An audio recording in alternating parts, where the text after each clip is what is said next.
I'm going to tell y'all, it is great to be back after a few days off. We were going to do one live from Kansas, but I decided to take some days off. I don't know why, but either way, we're back for more. Now, earlier this season, we focused in on the Parkland school shooting suspect, Nikolas Cruz. Now, if you don't remember, Nikolas Cruz back in 2018 was responsible for the shooting that happened at Parkland High. He was sentenced to life in prison without the possibility of parole for his involvement in that shooting. And also during that time, we focused in on the jury and why the people said he needed to die instead of putting him in jail for life. But there is now new evidence that has been happening. Just 2 days ago, there was an off-duty officer that was there. He's now in court because of his actions. According to ABC News, a police officer who rushed inside the classroom building during the Parkland school shooting says he encountered a sheriff deputy outside who confirmed the shooter was upstairs. That was Nikolas Cruz. Here's the latest from Inside Edition. Dramatic testimony at the trial of disgraced Deputy Scott Peterson, who is accused of failing to confront the gunman during the Parkland High School massacre. This police sergeant, Jeffrey Heinrich, was off duty doing volunteer work on campus when he heard shots and saw students fleeing. People are dying, and that's the way you have to think about it as a police officer. If that gun's going off, someone's dying. Especially on a school campus. Unarmed and dressed in just baseball shorts and a t-shirt, he bravely ran toward the sound of the shots. Our training is that you run towards the sound of gunfire. I mean, it's what we're trained to do. I didn't have a gun with me that day, unfortunately. He found a 14-year-old student who was seriously wounded and carried him to safety, then borrowed a bulletproof vest and a gun and helped evacuate students. The prosecutors say Heinrich's behavior contrasts with that of school resource officer Scott Peterson, who did not enter the building despite having a weapon. Please take off your right shoe. The students whose life Heinrich saved showed the jury the huge scar from the bullet wound in his leg. What were you thinking? Oh, I'm gonna die. Because I looked down, I was looking down at my foot and realizing like half of it's missing. The student, Kyle LeMan, wept on the stand as he watched video from that day ruled too graphic to be shown outside court. Your heart just breaks seeing him have to relive something from 2018. He told the court he had not actually seen the full video before. And I'm sure he didn't want to see that full video. Common sense alert.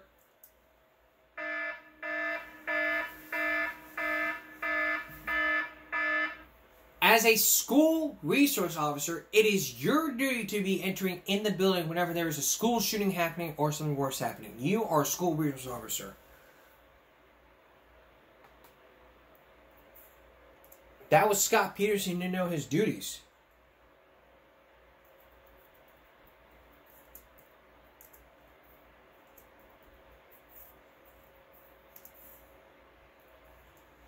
The duties of is the duty of a school resource officer. The roles of the SRO/SBLE within the educational setting responsible for the safety and security of their assigned school campus, available as a resource within the educational setting to connect the school community to outside resources. He's responsible for the safety and security. He didn't do anything. He didn't have a gun on him.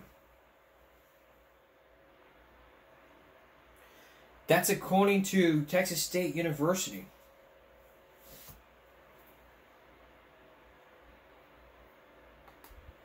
But there's other points to this.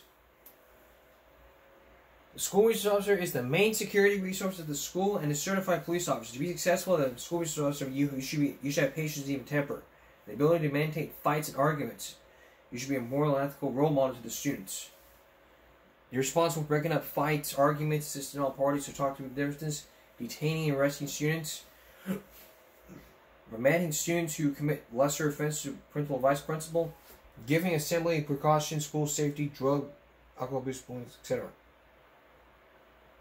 Those are your duties. You failed to do those duties. You didn't have a gun with you. You didn't help them out. you didn't do anything, you need to be fired.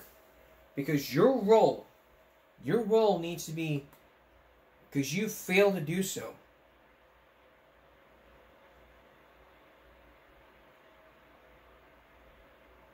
And if he's convicted, he could be sentenced to a century in jail. And this is all in Scott Peterson in Parkland, Florida. We already dealt with Nikolas Cruz. Now, Scott Peterson, the former Broward Deputy County, is on trial for failing to confront the shooter. He failed to do so. That's what you need to do as a duty. You need to confront the shooter. If there's a school shooting, you need to confront the shooter. You failed to do so. Now, your ass is going to be in jail for this. You failed to do so. You failed. F-A-I-L-E-D. You failed. Imagine all these students looking at you saying, well, what about us? It's your duty to make sure of it. Don't go sitting back, stripping everything and saying, I don't want to worry about everything's fine. I have a gun on me. You're supposed to have your gun on you. That's the common sense perspective. Every SRO needs to have a gun. Every SRO, they need a gun. If you can't do that, then quit. And give the job to someone else who has guts. And they do need guts. Alright. Still ahead. A look at driving while black. White officers pulling over African Americans because of infractions. How does it work? John Larson with a pattern of suspicion. Coming up next, a mom. This mother and her 6 daughters wear wedding dresses to dinner. Isn't it harsh? Is there a wedding going on? Find out. Stay with us. You may find out by staying with us. Do these dresses look familiar? These are all wedding dresses. Now, whenever you wear a wedding dress, you go to a wedding, right? But how would you feel like going to dinner in your own wedding dress? No joke. I'd rather go to dinner in my wedding tuxedo. Mustard spit on me. That's my good tux, man. Like, can you ever imagine being a mom and having 6 daughters? This happened in Texas, where a mom and her 6 daughters became the latest viral sensation after posting a video of them going out to dinner in their wedding gowns. The wedding attire was a way for them to spice up their monthly girls' night out in their hometown of Houston. Tonight, you're going to meet that mom who says, why spend so much money and wear it one time you can do this? Now they're taking over the Big Apple, which is New York City. Here's Emma Coniato. Never seen a bridal party like this. A mom and her 6 daughters dining out in their wedding gowns? This special occasion? There isn't one. The ladies have become the latest viral sensation after posting this, going out to dinner, yes, in their gowns, to spice up their monthly girls' night out in their hometown of Houston. The video has more than 5 million views. Now here come the brides in the Big Apple. It takes a lot to turn heads in the crossroads of the world, Times Square, but they certainly did. Oh, congratulations. Is it hard to walk around New York City in wedding dresses? Yes, but it's more fun than it is hard. What are your husbands saying about it? My husband thinks it's hilarious. 7 brides for 7 dresses. Hey, why not wear them more than once? Sure. Why wear them more than once if you can have your dinner and raise some common sense alert?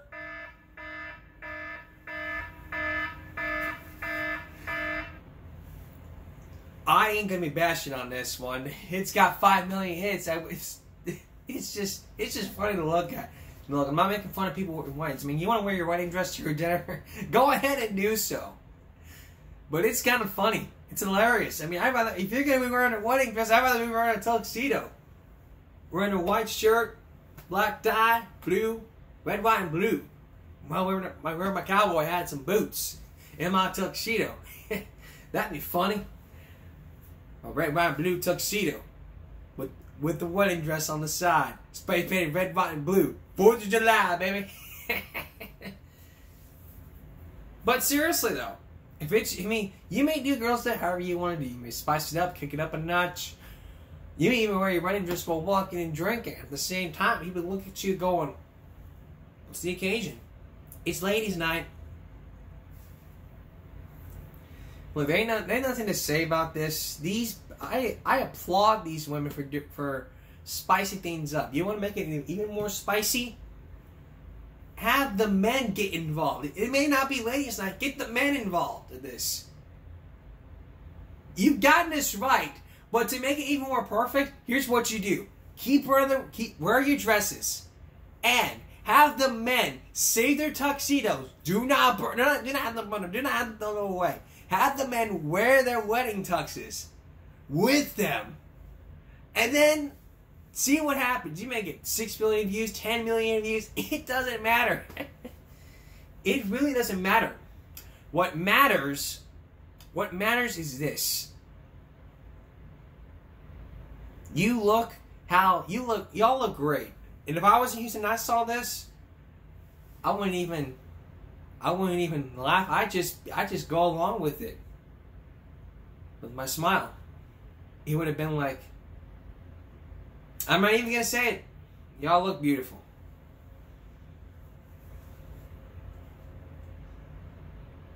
And if I had my guitar like that, and like I'd be like,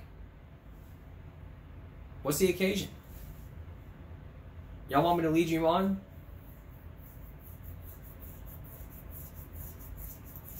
And that would have been a great hit.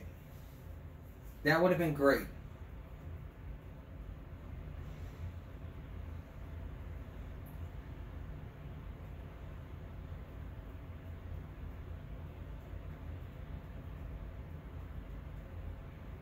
It would have been great.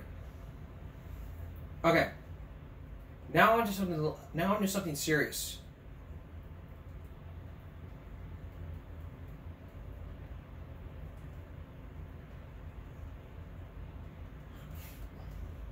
Can you ever imagine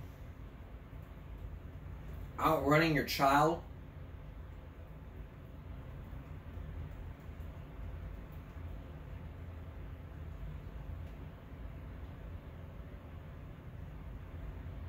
Can you ever imagine? Can you ever imagine your child stealing a car?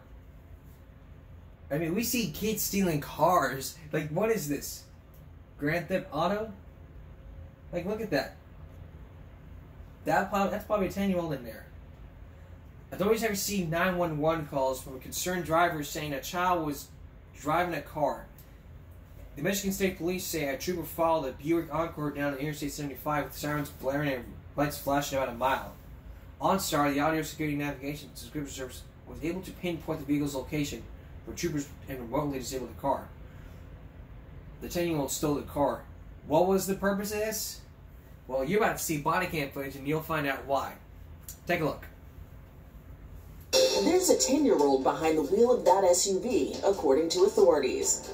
Michigan State Police say a trooper followed a Buick Encore down Interstate 75, with sirens blaring and lights flashing for about a mile. Authorities had received several 911 calls from concerned drivers, saying a child was driving a car.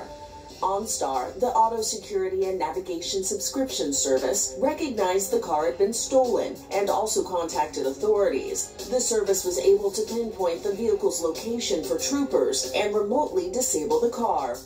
There was minor damage when the SUV bumped into a guardrail, but state police say no one was hurt. The 10-year-old got out of the stopped car and ran, police say. They were apprehended and taken to a juvenile detention center. A police spokesperson said the child stole the car because he was trying to get to his mother in Detroit, about 100 miles away. This is Inside Edition Digital.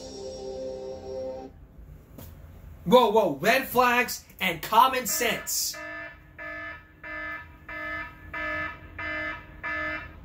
This story has got some red flags on it. First of all, have a 10-year-old drive you? Come on. You see the King of the Hill episode where Bobby drove Dee Dee to the hospital? That is unacceptable. Like, really. Like, what was she doing? And was she drunk? Was she sleeping? You can't have a freaking 10-year-old drive a car without a license. That's going to get you in a lot of trouble here. Find a friend who will help you. Call a friend up. Or find a bystander who has a license. You don't have a license? Find somebody else. Call the police. They will help you. Don't have a 10-year-old drive without a license. That's illegal. Very illegal. That's why drivers take the test. And that's why I don't drive. I prefer sitting in the back seat. Because I don't drive. Because I do not want to get in an accident. So the bottom line here is this. If you can't drive, find a buddy who will. That's the key here. Okay? You may be familiar with a story about Driving While Black from John Quinones. Well, up next, it's all about a pattern of suspicion, police reports, minor traffic infractions, and a story that involved in a murder. John Larson with a pattern of suspicion. Stay with us. Now, you may remember earlier this season, we focused on Driving While Black. White officers stopping the vehicles because of the color of their skin. Basically, African Americans. We showed you hidden camera footage of 3 black men driving, and a police officer pulled them over, asking for a search warrant. An expert who said it shouldn't happen. But there's another issue. Racial profiling. Law enforcement officers allegedly targeting and doing something because of the race of their skin. Does it happen? Well, watch for yourself as one city is doing what needs to be done. Even the president, former President George Bush, calling it racial profiling right before 9/11. Does it happen? You'll see police reports, and you'll see a murder that would leave anybody speechless. Here's John Larson. All cities have to take a look at Cincinnati. Cincinnati is a mirror of many of our cities. If Cincinnati, Ohio is a mirror, no one liked what we saw in the mirror one morning in November. For 6 minutes, Cincinnati police officers beat an unarmed black man. Although the coroner would later say the beating led to the man's death, in the eyes of the mayor and the county prosecutor, the police action was justified. After all, the 350-pound man high on drugs had attacked the officers. The police officers had a legitimate interest in making absolutely certain that they protected their own lives and their own safety. But not everyone agreed. You see, in Cincinnati, which is mostly white, on-duty police there have killed 18 people in 9 years, and every one of those killed has been black. We know that white kids run from the police. We know that white people fight police. In this city, they just didn't end up dead.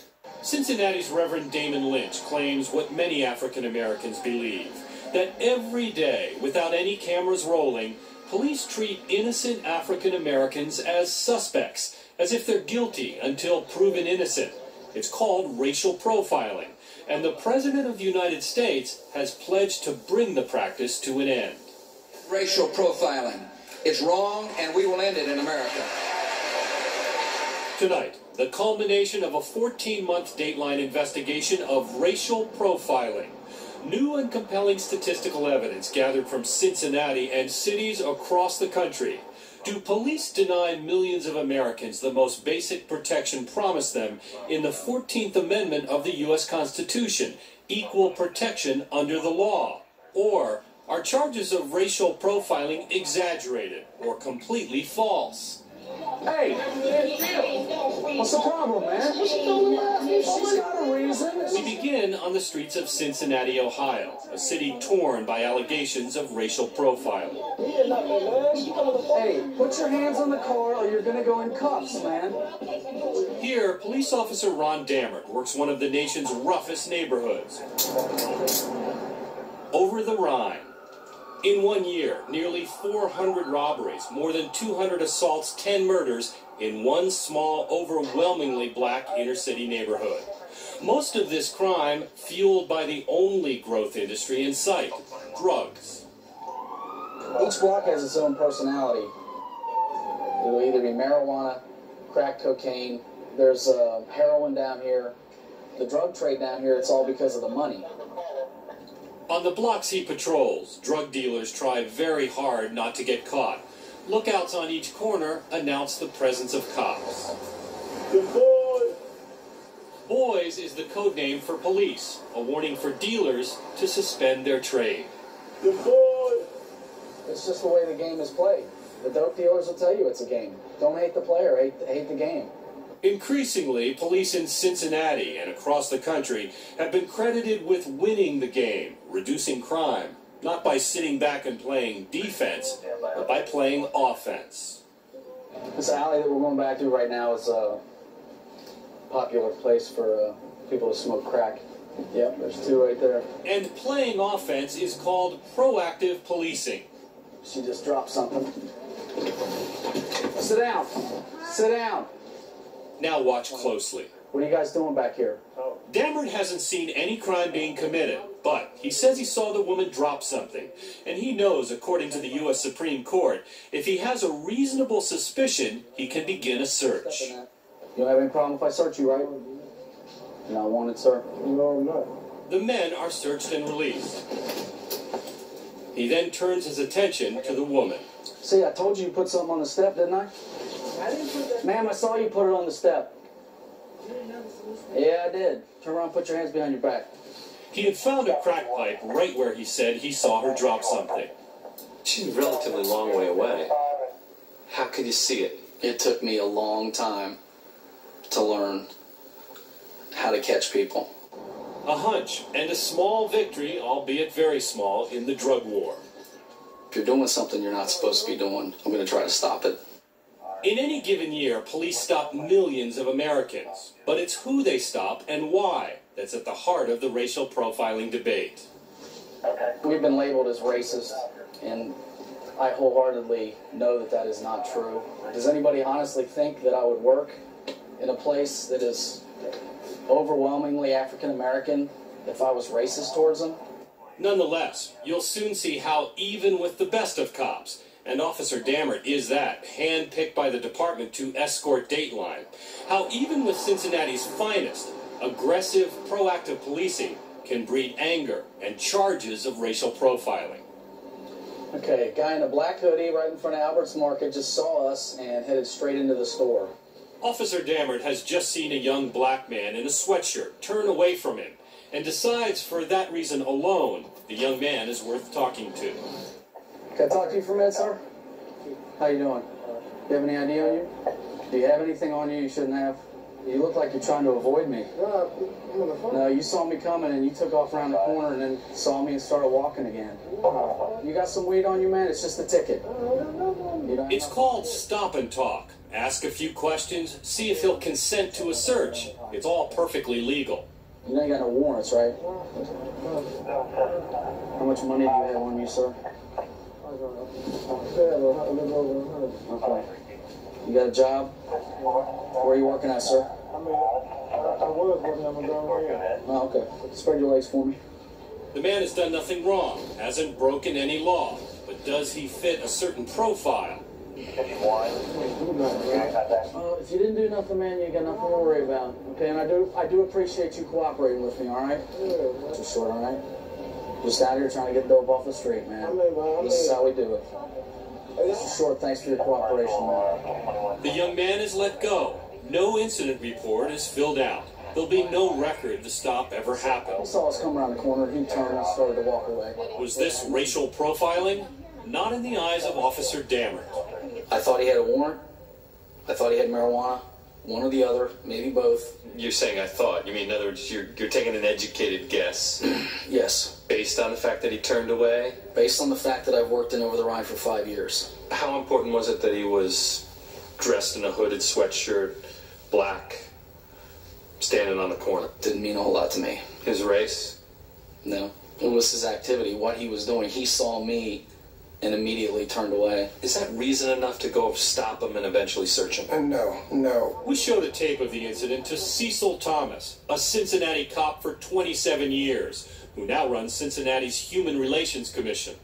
That's good enough reason for you to maybe go around the block, call your undercover units, and say, hey, I got a guy acting suspicious. You think you can come over here and stake him out and see what he's up to? Anything further than that, you're really on thin ice. Thomas says isolated stops like this may seem minor to white Americans, but he says in the African American community, they happen far too often. Are Cincinnati police profiling people racially? Oh, absolutely. I mean, you just saw it in that film. In the film, you just seen it. The same day he was stopped and frisked, the young man arrives at police headquarters, attempting to file a complaint that he'd been profiled and harassed. You think I harassed you? Yeah, I mean, come on. Dammert's supervisor joins them, and Dammert, saying it was not racial profiling, tries to explain the law. You turned and walked again. Twice. You turned and walked away from me. That, in that neighborhood, gives me reasonable suspicion to believe that you're doing something you're not supposed to be doing. The young man tries to explain what it's like to be stopped, searched, and embarrassed on the street. He asks 4 separate times to file a complaint, something entirely within his rights, but the officers won't hear of it. Well, you're talking to my boss right now. I don't think he's going to put it on paper because there's no violation here. I mean, I should have the right to, write it down. They even suggest there might be legal consequences. I mean, you understand there's such a thing as filing a false police report? You understand it's a criminal charge? If you try to go through with this and they bring that tape in and they find that you're lying about what you're saying, you know you can be charged with that? He never files a complaint and leaves feeling his concerns were neither heard nor understood. Can you see how this young man would feel like this cop targeted me? I mean, I didn't have anything on me. I wasn't selling drugs. I turned away from him. That's why he comes up on me. Well, you use the word targeted. Why would I target him? Because he's black? This is, in my opinion, it's good, proactive police work. You didn't get any drugs. You left behind a young man who distrusts you even more, and the animosity grows. Was it worth it? I explained to him numerous times why I did what I did. He didn't want to hear it, so the only other alternative is don't stop him in the first place. You know, if I stop doing that, I'm going to have the community on my back. Why aren't you out there getting these guys? In all fairness, the community might say, yeah, don't stop him. If all he does is turn away from you, don't stop him. Look for something more. Probably the majority of our major arrests come from minor violations. Do you want me to take drugs off the street? This is how I'm going to do it. If you don't like the way I'm going to do it, don't look at it. But this is how it has to be done. We did check the young man's background and learned something Officer Dammert didn't even know. We learned the young man had 2 convictions for possessing small amounts of marijuana and cocaine. But on this day, of course, he was clean, and his record had nothing to do with why he was stopped or searched. And this was just one day with one officer. But encounters like this happen all the time. While many good cops, black and white, argue they're just trying to do their job, many African Americans report the issue is much larger than that. And to better understand this, you should understand what happened at the corner of a dark alley one night in Cincinnati. When we come back, we'll take you to that alley and that murder. Plus, more racial profiling and which cities and states are targeted by police with racial profiling. John Larson continues. Stay with us. Returning to our story. Racial profiling often happens in most cities where you don't expect. What you've just seen was in Cincinnati, Ohio, where some officers are targeting black people because of their skin, African Americans. Now remember, one of those was Cleveland, like the guy we saw earlier. He almost filed a false police report, which means you can't be arrested. But to understand why, you have to go back to a dark alley, and what happened years ago to a murder that you're about to see. Once again, John Larson.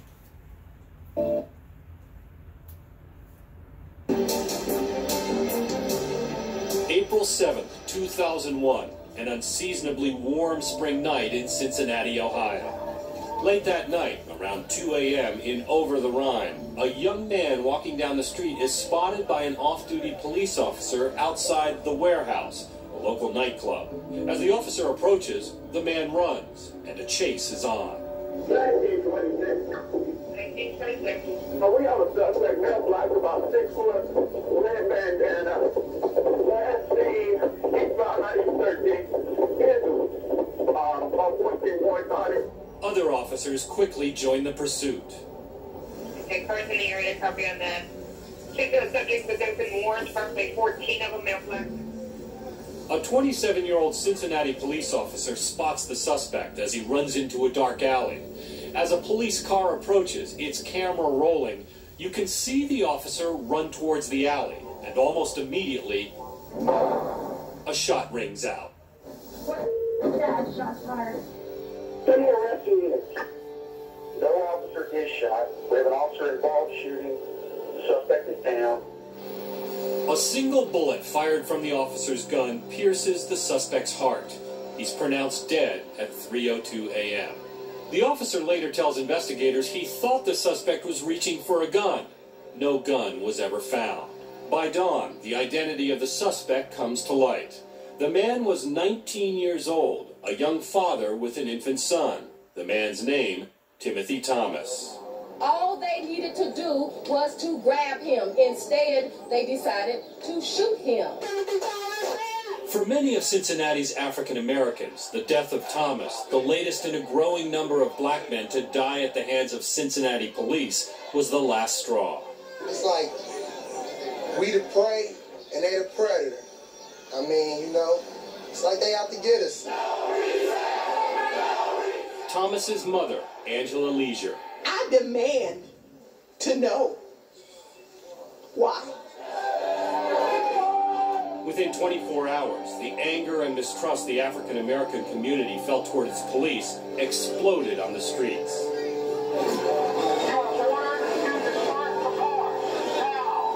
Riot police marched through the streets, firing tear gas and rubber bullets. Days of civil unrest, painful for the city to endure. The police restrained themselves, then the citizens will restrain themselves.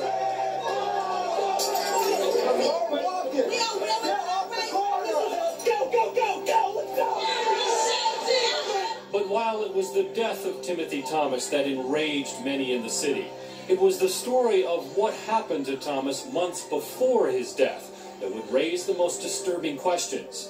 Those questions would launch Dateline on a 14-month investigation, revealing new information on racial profiling. Our search began with something as simple as a traffic ticket. Thomas's mother, Angela Leisure. One day Tim came in the house and he was like, "Mom, I got 2 tickets." It's like, 2 tickets, Mom, for the same thing. Later on that same day, he got 2 more tickets for the same things in the same area from different police officers. Dateline obtained traffic records that show beginning in February of 2000, as Timothy Thomas drove his friend's car, Cincinnati police began pulling him over and ticketing him at an astounding rate. March 10th, Thomas is ticketed for not wearing a seatbelt and driving without a license. Later that same day, Thomas is pulled over again by a different officer and ticketed for driving without a license. In fact, in just more than 2 months, Thomas was pulled over 11 times by 6 different white officers and 4 black officers.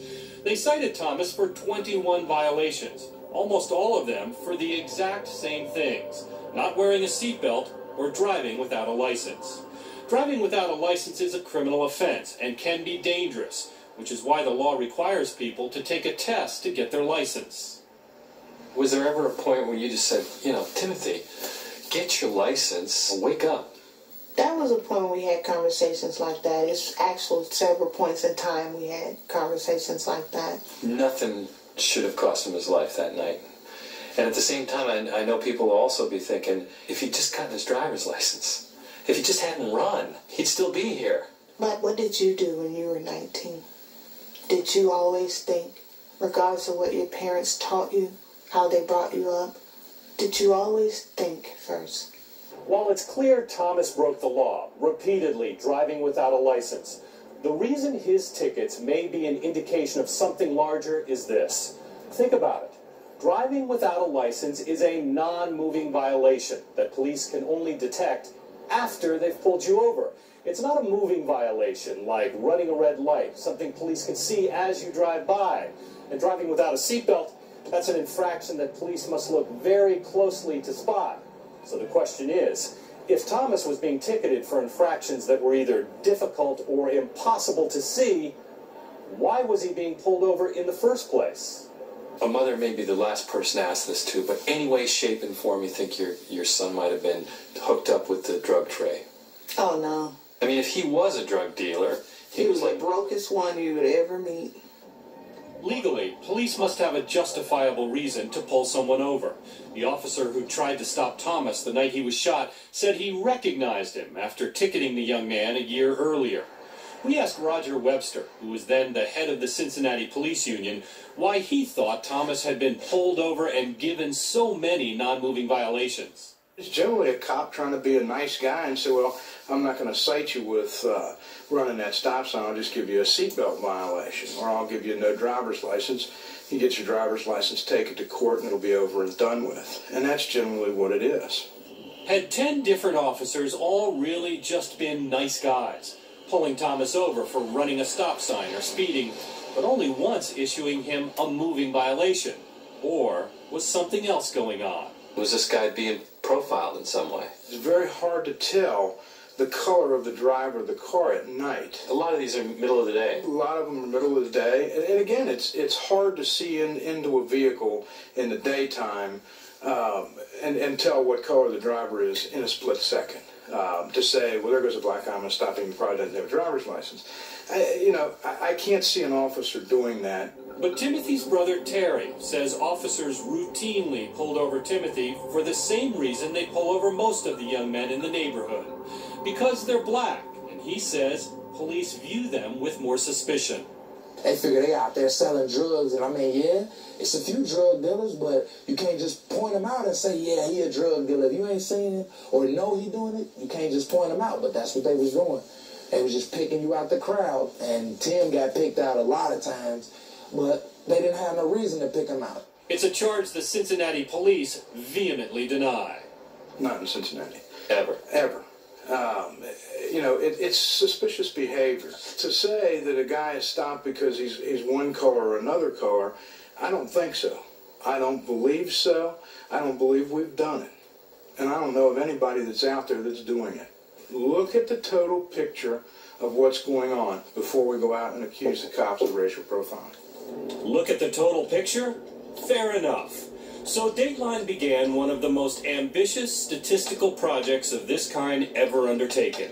Before our investigation was over, we would gather, sort, and analyze more than 300,000 traffic tickets in Cincinnati and more than 4 million tickets in major cities across the country. We were looking for new, conclusive answers to the question, are black drivers routinely being racially profiled, pulled over because they're black?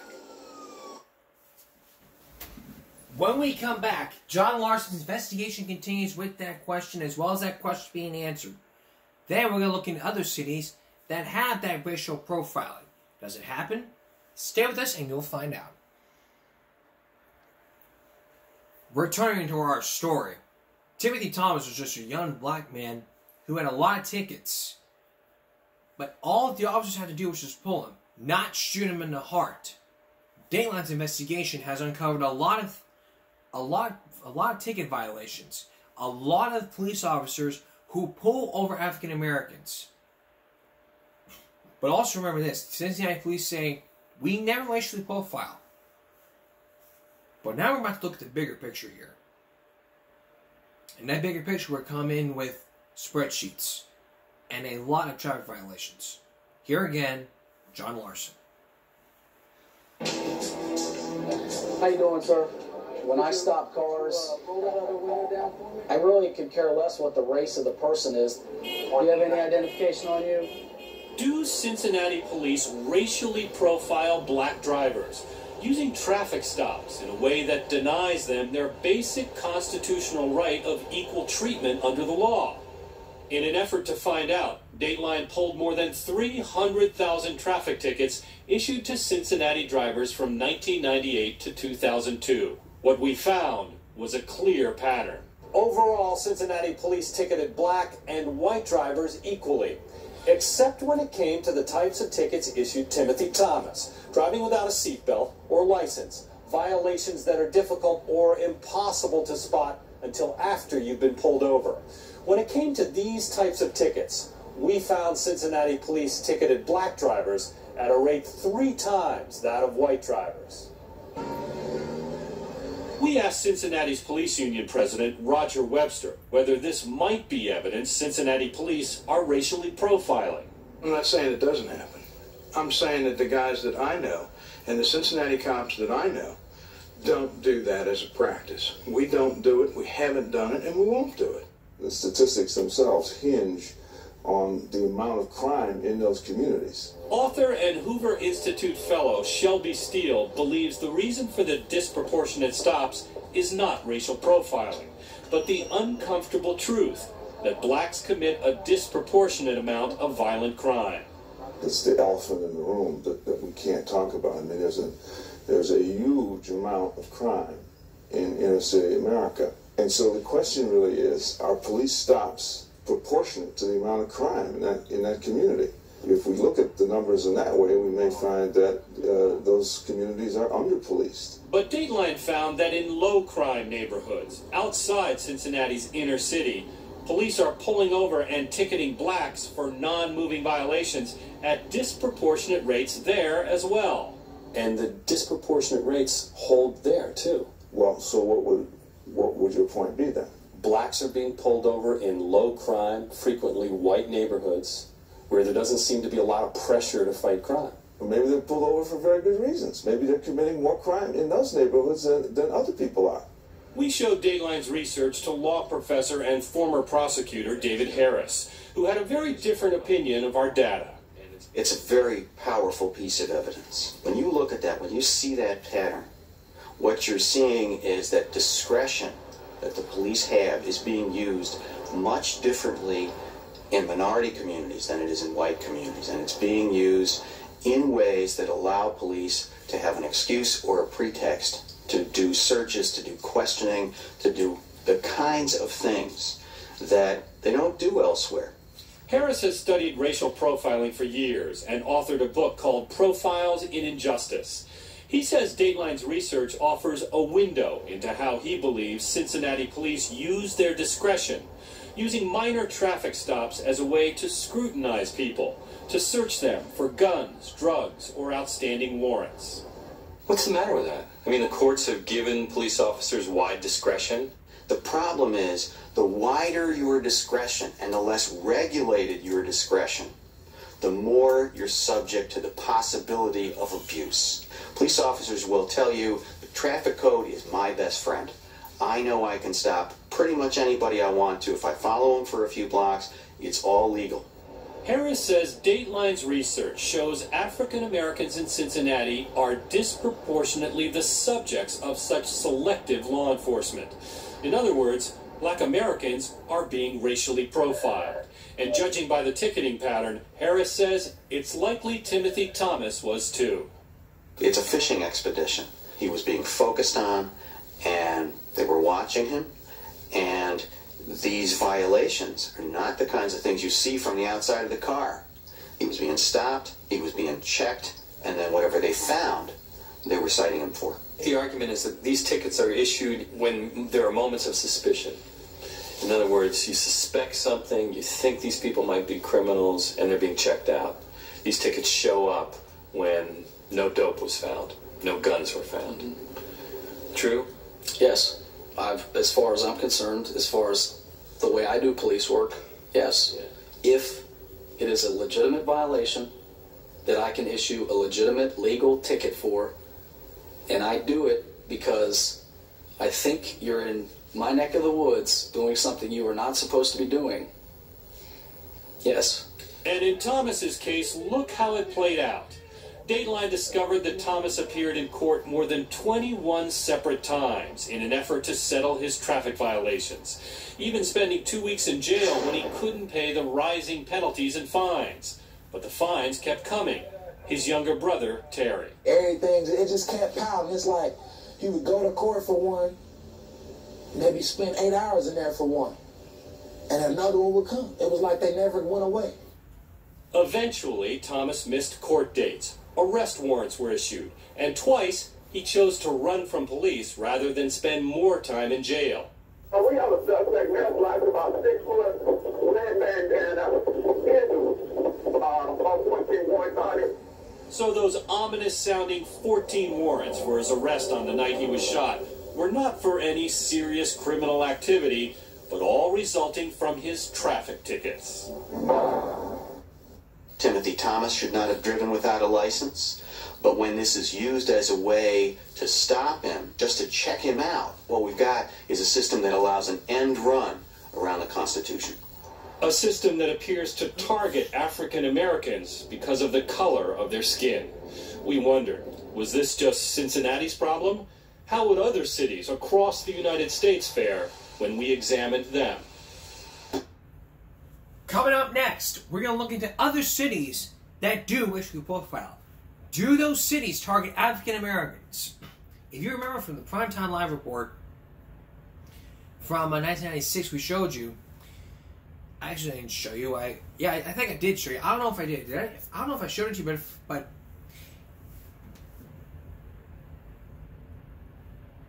but one chief of police says we don't racially profile. One person says it's racial profiling. It's like two sides to every story here. But what about other cities? Do they do so? We'll explain next, so stay with us. Before we get to our team with the pattern of suspicion, here's our viral break. Remember Wally Beckman, the former manager? He was on World's Dumbest for his role in the injection. Now, this got a lot of views on YouTube. I'm talking like 3.8 and 12 years ago, so let's take a look. This is from Playing for Peanuts. Leading off the South Georgia Peanuts, number 7, Doc Brooks.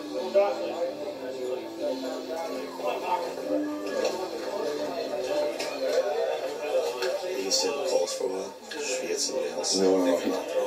No, not yet. Not yet. Because he's a ninth hitter. He's a ninth hitter right now.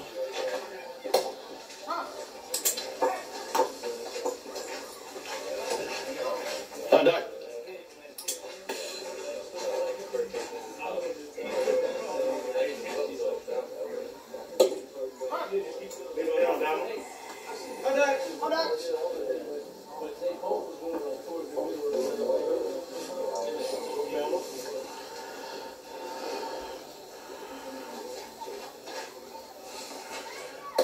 That babe.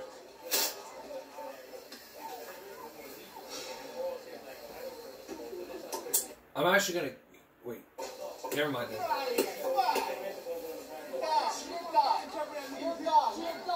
What the fuck is going on? Hey, get your hands off me. He never even fucking said anything. He never said a fucking word to you. Fuck, you got a shit on your fucking shoulder. You got a fucking bullshit. God damn it, you've had a horse shit zone all day. What'd he say to you? What'd he say? He never even looked at you. He never even fucking looked at you. You're done too. For what?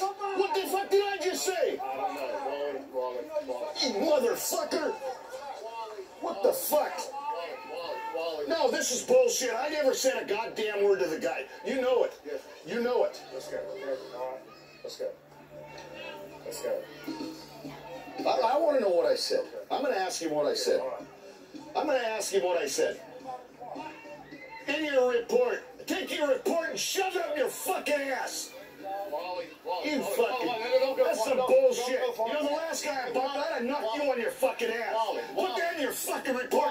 You little fucking pipsqueak. Wally. Fucking joke. Wally, let's go. Damn it. Wally, let's go. Let's go. I want to know what I said. I'll leave the field when he tells me what he threw me out for. gotta go. I don't have to go. You gotta go. Yes, sir. You gotta go now. What did I say? Guys. Jesus, you're goddamn it being an embarrassment to professional baseball being like that. Wally, please. It is right. Wally, please, let's go. First fucking time you've ever fucking umpired in professional baseball? Wally. Am I right? No, Wally, let's go. Please. Fucking joke.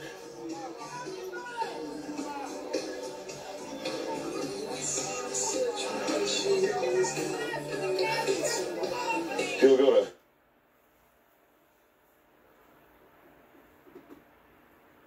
He'll go to left. Stevie will go to short, move Johnny to second. I didn't say nothing to the motherfucker, man. That's a fucking joke.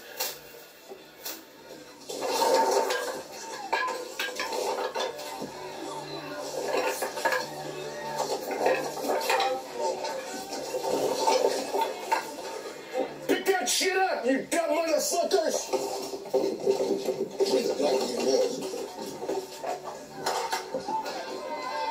Pick that shit up, you piece of shit! Catcher, get out of the way! Get out of the way!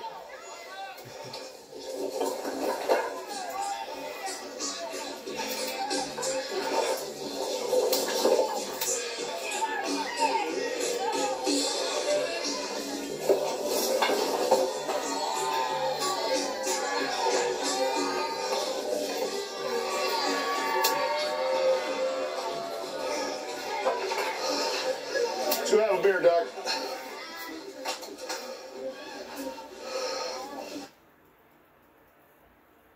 Let's say this right here.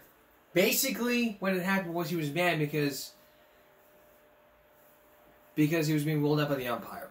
But comments have to tell you, don't be acting like that. Throwing all the baseballs, all the shoving all the bats. Stop acting like that. It's going to get you kicked out. In Wally Beckman's case,